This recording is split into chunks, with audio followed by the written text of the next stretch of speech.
For the hazmat naman, ito siya. Yung link natin is, ito, hazmat. So, click mo lang itong nasa taas. May naka-insert na link para ma-diretso ka dun sa Amazon Seller Central under the hazmat items. So, ma-identify mo kapag kailangan i-resolve yung case or yung item kapag wala siyang, hindi siya classified as non-dangerous good. So, kapag mga ganito, not classified. So, kailangan mo mag-upload ng document. Makikita mo yung document nito. So, kailangan niya to, yung SDS, Safety Data Sheets. So, pwede mo siyang ma-download dito. Itong dalawa, exemption sheet for battery and battery-powered products. Tapos, ito naman, kapag hindi harmful, yung products without harmful chemicals. So, para ma-identify mo if may battery yung item or walang harmful chemicals kapag depende sa name kasi ng item yan eh. So, kapag may mga item na toys yung title, so obviously, may mga toys na ginagamit ng mga batteries or toys na non-batteries. And then, kapag mga without harmful chemicals, sila yung parang mga ganito. Mga Norwex mini discover. So, ito, under siya ng Norwex na brand. So, pag sinabi natin discover, sila yung parang mga panglinis na mga products. So, ma-identify mo sila kung kailangan ng battery ng item or standard sila ng mga products na may mga chemicals. So, kailangan mong i-download. So, magbibigay ako ng isang example dito. So, for example, for this one, Norwex Mini Discolor, not classified siya na non-dangerous goods. So, kailangan natin ipa-approve kay Amazon na hindi dangerous itong item na to. Kaya ayaw na lang i-post din sa Amazon Seller Central ni client. So, magda-download tayo ng SDS sheet. So, ito, pipiliin ko yung exemption sheet for products without harmful chemicals. Click ko lang yan. Tapos, download ko lang sa PC. So, pwede ka gumawa ng sarili ng folder para sa lahat ng task mo, para naka-organize lahat ng files na kailangan mo sa Word. So, save ko lang siya. Tapos, open ko lang yung item, yung file.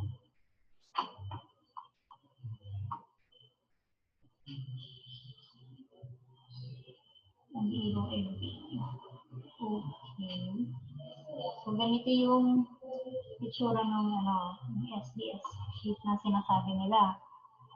Ang kailangan mo lang fill upan dito is ito, yung pangalan ng client mo, and then yung last name niya, Nikki, Ray. And then dito, kung merong information na mga kadagdag para mapatunayan natin na hindi na walang content yung chemical ng product na yun na dangerous sa health natin.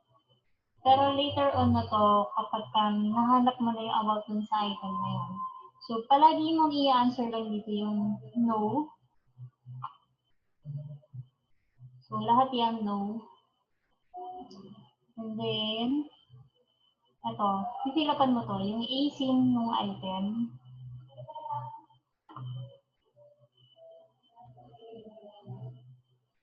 So, para mahanap mo yung details about dun sa item na yun, ito yung ASIN niya. Copy ko lang siya. Then, paste ko siya dun sa sheet. Paste. Product name. Ito yung product name niya.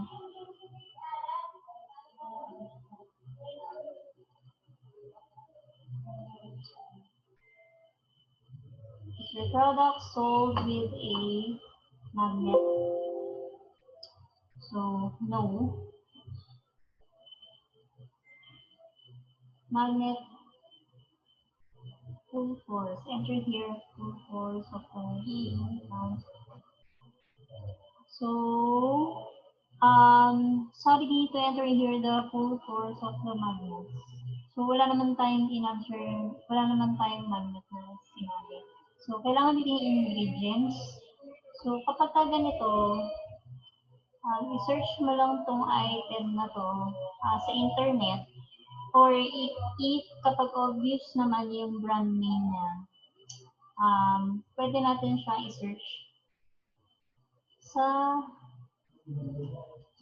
norwex.com. So, karamihan kasi ng product ni client, familiar na ako, kaya alam ko kung saan pwede makita yung website niya.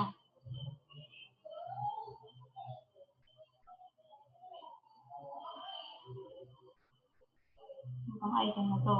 So, sa mga ganito, minsan wala tayong website ng mismong brand owner or manufacturer ng item na yun.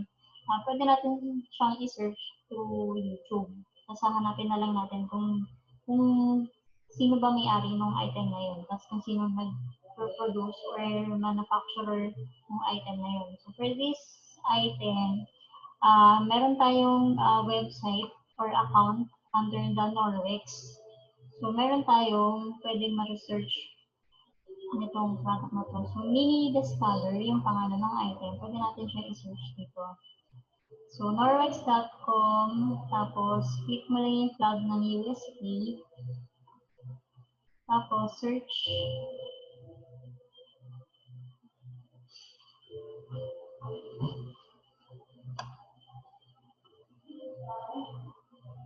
Pwede rin naman sa Google lang actually. Kasi ang kailangan mo lang naman ma-research is yung kung ano yung ingredients ng item na yun. Mini Discolor.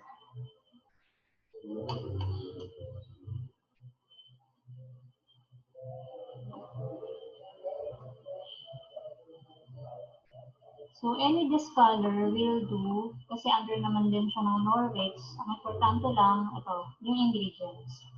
So, copy mo lang itong ingredients. Copy. Then, paste mo lang din siya dito. Then, yung next, does your product contain compressed gas? So, sa tingin ko, wala naman gas kasi pang-linis lang naman dito. Pero kung hindi ka sure dun sa item na yun, mababasa mo naman siya dito sa sa ingredients mo. So, no lang din. No. Ganyan. Tapos kung meron pang ibang item na gusto mong isabay, halimbawa,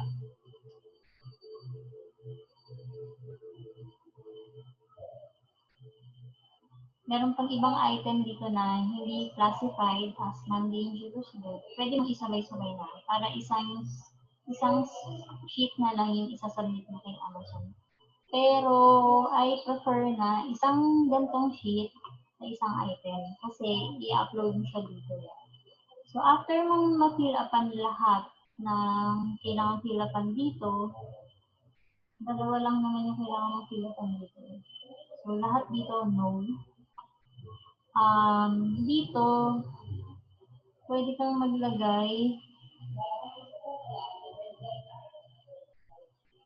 kang maglagay ng more information about dun sa product na yun. So, kung babalik tayo dito sa Norwex na website,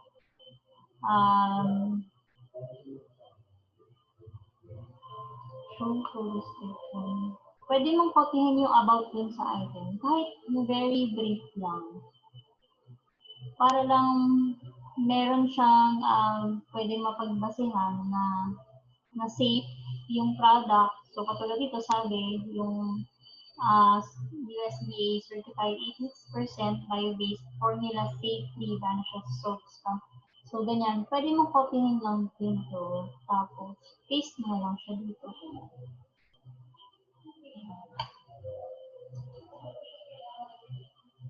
Additional information lang naman to. Although, hindi naman siya importante talaga. Optional lang din naman to. Pero, para lang may maidagdag tayo na talagang kailangan nilang i-approve talaga dahil marami tayong pwedeng information na mabigay sa kanila na safe yung item. So, after nyan, save mo lang tong sheet. Save as. Tapos, ang gawin mo, ilagay mo na lang dito sa file name yung kung anong AC mo. Kung yung AC ng item mo. Para once na hahanapin mo yung file, kapag ready to upload na, search by AC na lang yung gagawin mo. So, dito, upload document, nakalagay na yung AC, choose file. So, hahanapin mo yung AC mo, kung saan mo sinave. Pwede yung gumawa ng sarili mong folder.